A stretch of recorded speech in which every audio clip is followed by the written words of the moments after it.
Leo Mungu anasema na wewe, unasema na mimi, ujumbe unaosema ya kwamba iogope hukumu ya Mungu. Iogope hukumu ya Mungu. Iogope hukumu ya Mungu. Iogope hukumu ya Mungu. Bwana Yesu asifiwe sana. Amen. Kwa muda mfupi, nikusemeshe kidogo.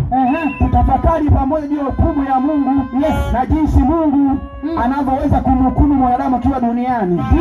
Bwana Yesu asifiwe. Amen. Kwa hali ya kawaida, ukisikia neno hukumu, ni uamuzi ambao hutolewa na hakimu katika kumaliza kesi. Kwa hali ya kawaida, hukumu ni maamuzi yanayotolewa na hakimu kwa ajili ya kumaliza kesi. Au ni agizo au amri inayotolewa na mamlaka ya juu. Bwana Yesu asifiwe sana. Amen. Natamani niseme na wewe